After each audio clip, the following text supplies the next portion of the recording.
not weak!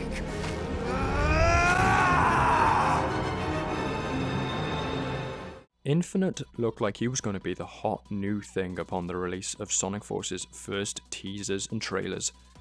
People fell in love with his unabashedly edgy persona, his kick-ass design, and his laughably self-obsessed theme tune near immediately.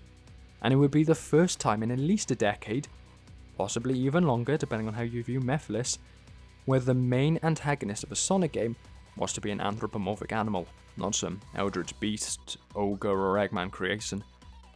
As long as Infinite was able to live up to the hype, he would easily come to find himself amongst the greats in Sonic's rogue gallery. And why would we even need to worry about Forces potentially being a huge disappointment? It's going to be made by the same team of people who worked on Generations and Colors, two of the best Sonic games ever made. They've been working on it for 6 years, the longest of any Sonic release so far, and the story is going to be darker and more mature, just as we were hoping. Surely Sega wouldn't lie about such important details in their marketing, right? Right?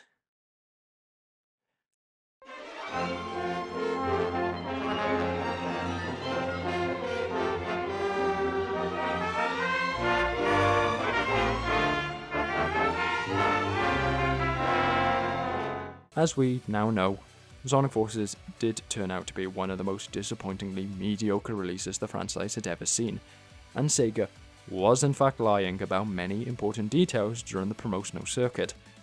Most of the level designers and other gameplay focused roles that had made Generations and Colors so beloved had left Sonic Team. 5 of the 6 years spent on development were just to upgrade the Hedgehog engine, and the story turned out to be arguably even worse and less thought-provoking than those of the prior decade, which had almost all been hugely disliked. Disregarding his design and themes, Infinite was not the highlight of an otherwise forgettable experience, as many may have hoped.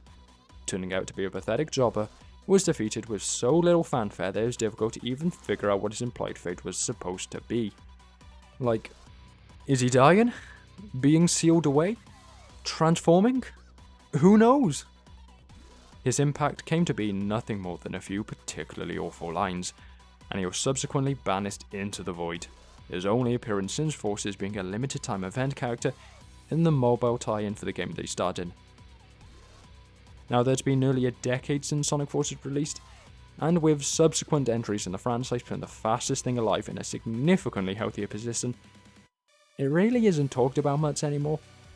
People have moved on, either onto the slate of exciting new games and movies, or returning to better, older titles that have since had a resurgence in popularity and critical reassessment, some more justifiably than others.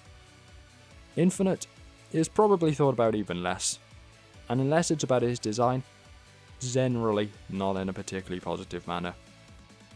With that said, the Sonic fanbase never truly lets a character die, and even the most niche, derivative, utterly forgettable Mobian will have a group arguing for their inclusion in the popular canon. If they're not getting into a new mainline game, then rebuilding their reputation will have to occur elsewhere, and where else is better than SRB2? All of this is to say that today, I'll be looking at PikaJade's Infinite mod. Can he finally claim a degree of superiority and fame, or, just like his official incarnation, does he fail to live up to his true potential?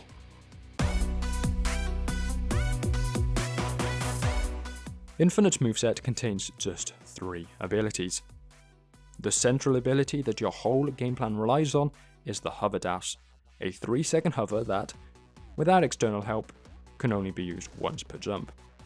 It increases your turning circle and bounces off walls, making it difficult to steer in enclosed spaces, but it does make you damaging to all obstacles. If you need a more precise attack, using the hover dash unlocks access to the homing snap, an instantaneous homing attack with good range. Finally, there's the tidal wave, a ground attack that fires a slow-moving, homing, landlocked projectile at the nearest targetable object. It can sometimes be useful for breaking floors, but outside of that niche application, its slow speed and inability to detach from the ground makes it entirely outclassed by the homing snap in every other scenario. So actually, scrap that move list you might have been noting down. Revising it to contain just the abilities you'll be using 99% of the time, there are only 2, and they're really only two parts of a single larger ability. You see, when viewed in isolation, the hover dash sucks. It simply is not very good at either hovering or dashing, as 3 seconds of airtime before you plummet out of the sky is not much when you're moving fairly slowly. Doubly so when your increased turning circle makes movement more erratic, and triply so when you also need to avoid all walls like the plague. It can't be reused if already triggered during a jump, so better make sure you never need to readjust your elevation, and it has no use cases for verticality, so once again, better make sure you never need to readjust your elevation. Cancelling it early cuts your momentum, so good luck landing on the platform you are aiming for, and it loses height as it begins to reach 3 seconds of continuous use, so you could end up undermined by the ability just giving up. All of that is on top of the fact that it doesn't speed you up much, so it is barely a hover and simply isn't a dash. To actually become usable in most contexts, the hover dash is totally reliant on the support of the homing snap, and this is where I began to see the game plan that I think PikaJade was trying to imply to the player. The snap isn't particularly fantastic on its own, as is the case with most homing attacks in vanilla SRB2, what with the way bandits and monitors are usually spread out, but it has an important quirk. If it manages to hit something, then it will reset the hover dash. That effectively gives you another 3 seconds to float around and find another target to hit with the homing snap, resetting the hover dash again, and this can be repeated ad nauseum for as long as you can find new things to destroy. That is where the penny dropped for me. I believe the intended strategy to play as Infinite is to begin hovering as soon as you begin the level, and then combo snaps together to extend that hover right to the end of the level, allowing you to never need to set foot on the ground. Do you want to reach a higher area? Snap to something above you. Do you want to go faster? Use the momentum from your snap. Want to maneuver in an enclosed environment? Snap between objects.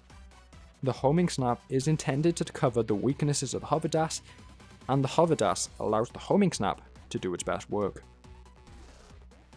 At least, that's what I think the intended strategy is. And if that is the case, then I must applaud PikaJade. It's a wholly unique gameplay experience, and viewed in isolation, it works fairly well. But of course, these movesets never exist in isolation. They must exist within pre-existing level design, and so the question must become, does Infinite's moveset work within the constraints of vanilla SRB2? And sadly, the answer is no. No, it does not. For as much as this is the perfect moveset to give to a character with such violent and destructive tendencies when their actual powers are too broken to be used as is, in situ, it is not versatile enough to be used properly. Everything I said about the symbiotic relationship between the hover dash and the homing snap simply doesn't come into play most of the time, because any reduction in the number of enemies and monsters, or any increase in the elevation difference between them and the player, is enough to make the intended game plan impossible. Unsurprisingly, this is something that occurs in almost every level. Infinite simply has no way to compensate for this when the hover dash is so pathetic, because as I've already mentioned, it is completely reliant on the homing snap to achieve anything. In the few levels where it can be used as seemingly intended, such as Green Flower, it is the most fun you'll have playing as Base Infinite. Anywhere else, and you're just left with two disjointed parts of a single ability that cannot properly connect, and the result is one wholly underpowered character. When this is the current gameplay experience, as it is probably 80% of the time, Infinite's many flaws come into sharp focus. This is a character who is supposed to be faster than the fastest thing alive, and so powerful that the ultimate life form was forced to wait and strike when his back was turned, and yet, when you get your hands on him, he is very slow, not very agile, and unable to exploit any advantage his moveset should offer him. I've mentioned most of my complaints already, but I have two more that further weaken Infinite.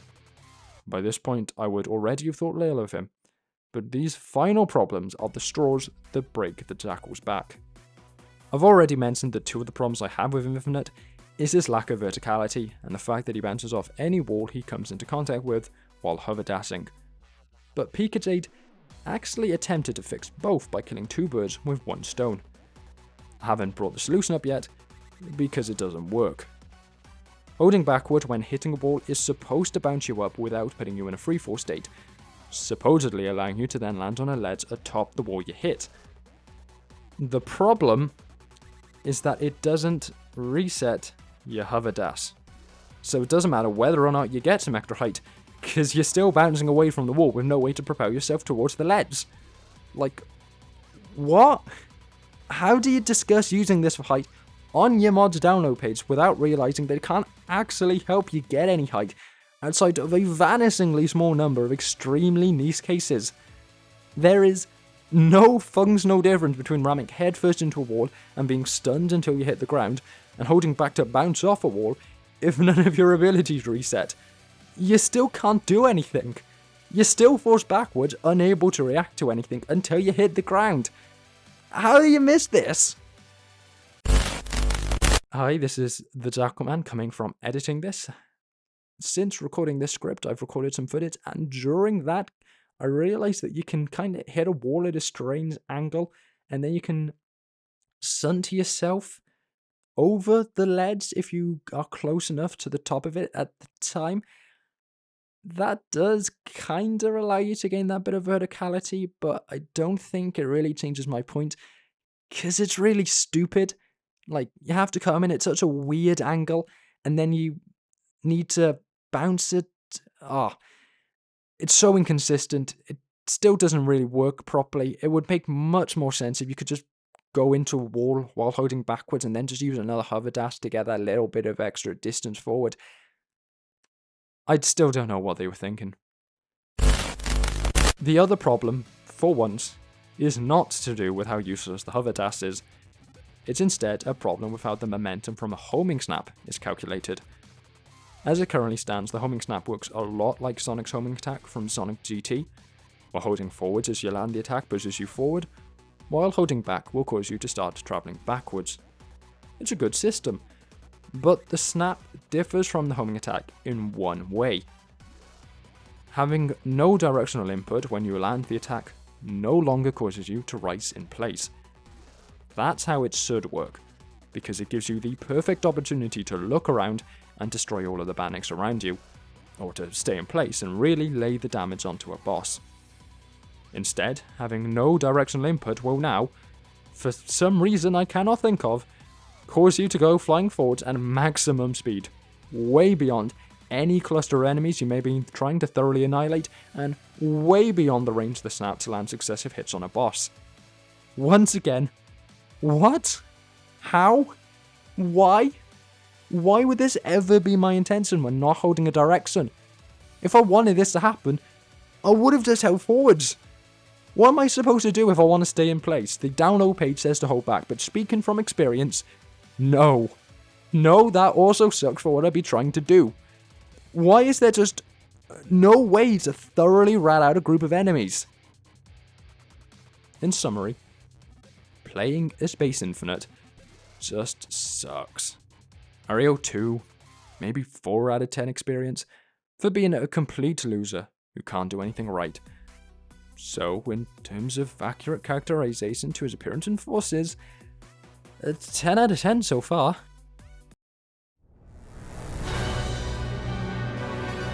Infinite doesn't have a basic super form, instead combining the power of the Chaos Emeralds without the Phantom Ruby to go overclocked. In gameplay, there's grants all of the standard super bonuses like invincibility and increased speed and jump height, but comes at the increased cost of 2 rings a second. You also get ring magnetism, so it isn't too much of a problem.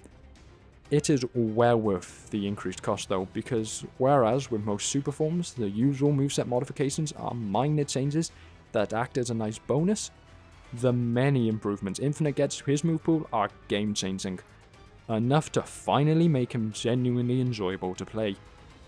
Firstly, even a basic speed boost is a big help in making him feel better to control.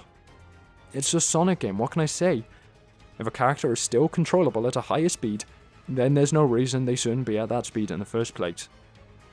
The biggest changes come to the hover dash though, and they're just... every single thing I said was wrong or underpowered about the dash has been resolved in some way. It can now be used multiple times, for starters, making it much better at ducking below mid-air obstacles. It also lasts for far longer, if not infinitely, meaning it can now actually make it over long distances without failing midway through. Arguably, most importantly, it can now be used even after bouncing off a wall, finally giving Infinite some degree of verticality, even if it is a case of ramming headfirst into a wall over and over again. As much as all of these overclock changes are heavily biased towards fixing problems with the hover dash, it was all those needed to make Infinite feel better to play. The homing snap did get a boost in range, but the main flaw with that was always to do with controls, not the ability itself. And the tidal wave is so redundant that making it better is effectively a lost cause. The changes are so groundbreaking, in fact, that it begs the question of why some of them couldn't just be given to base Infinite's moveset. Is there any real reason why the ability to use the hover dash multiple times has to be limited to being overclocked? Is there any real reason why we couldn't just get a second or two longer on a hover dash? Is there a real reason why Infinite couldn't get another couple of stat points put into his speed? I'm not saying this needs to be the power level of his base form, because that is a bit excessive, but I do think the gap in power is currently way too large. Becoming overclocked is a pretty hype moment, what with the remixed Infinite theme and huge boost in strength, much more so than with most super forms, but I don't think that's necessarily as good a thing as it sounds. The reason for the gap in power isn't because overclocked is incredibly overpowered, it's because base Infinite is catastrophically underpowered. Getting all 7 Chaos Emeralds and then scouring levels for rings isn't a fun side quest for a cool bonus like it usually is supposed to be. It's become a mandatory objective just for Infinite to finally become fun. And while that's not really the fault of the overclocked form, it does further emphasize just how weak Infinite is. Once again, that's not particularly satisfying, but it is extremely accurate to his character and forces, so begrudgingly, 10 out of 10.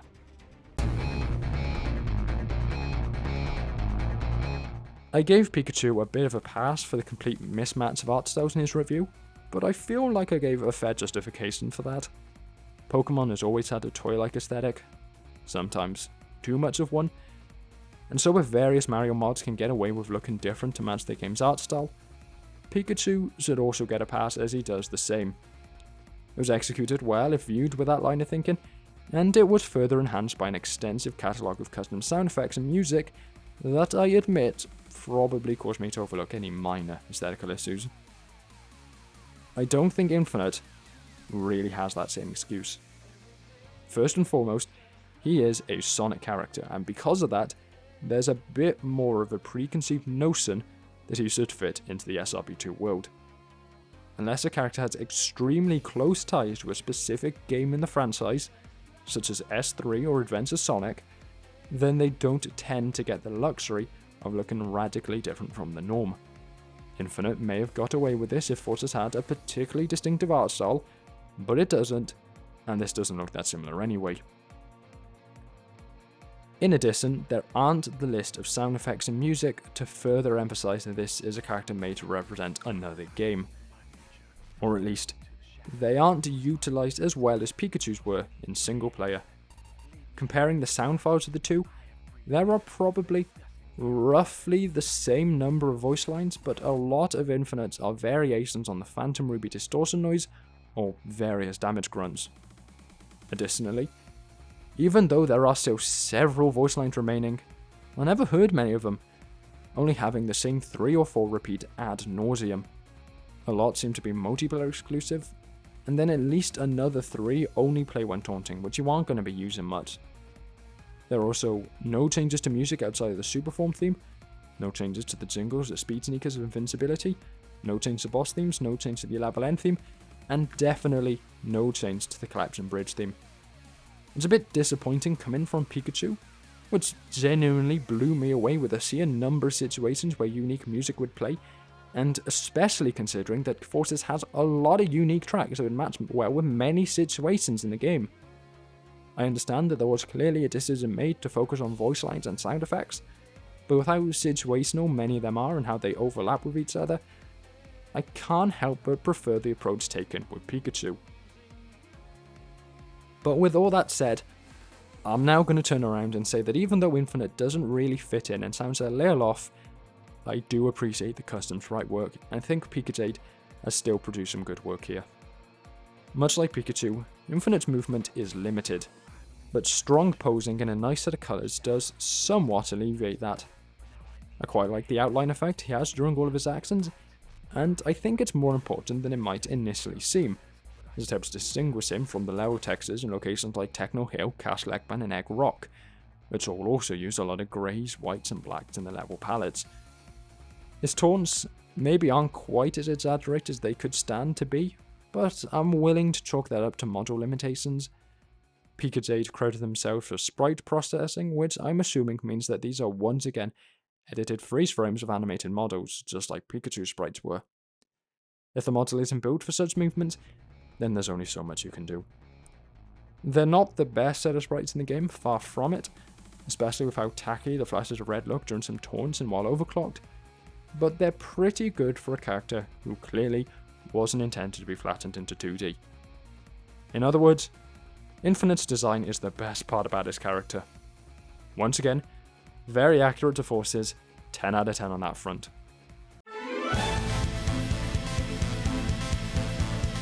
Overall, Infinite is very accurate to his characterization in Sonic Forces, only never in any of the ways you'd want him to be. I hoped, when I downloaded this mod, that I'd get to experience the Infinite that single-handedly took over the world, beat Sonic, and remained a constant threat to the Resistance right up until he was defeated by the most concentrated form of the power of friendship ever conceived. The Jackal with an infinite tool belt of hacks, who could warp and bend reality to his whim. I wasn't expecting to be able to flip levels or drop enemies into no space, because I recognised that would take a much larger team of experienced developers than were on hand, but I was expecting a character that would be fast, powerful, and durable. Someone who was generally OP.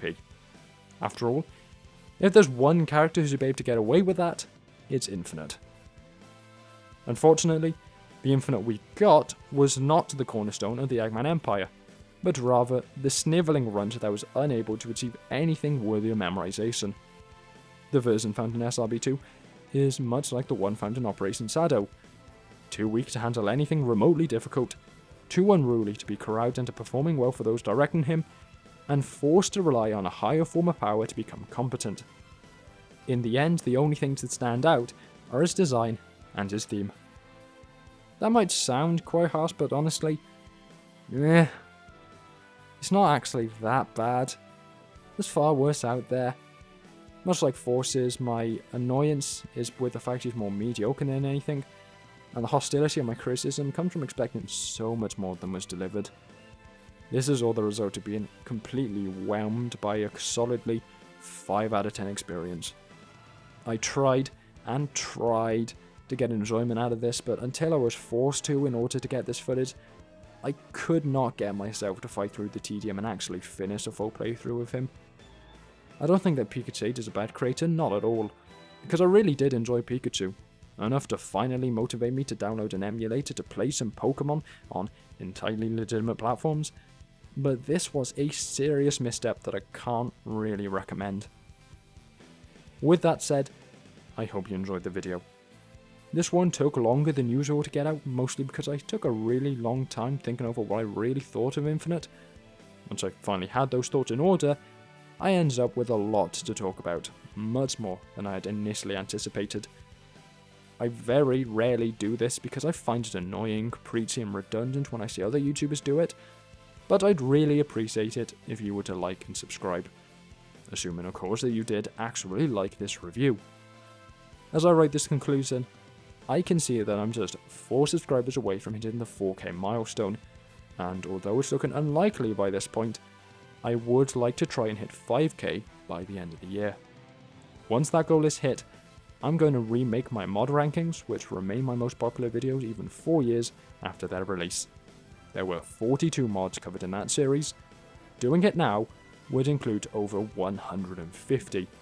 It'll be a fun one. For now though, having further increased the work for future me to make that monster of a video, all I'll say to finish is ciao.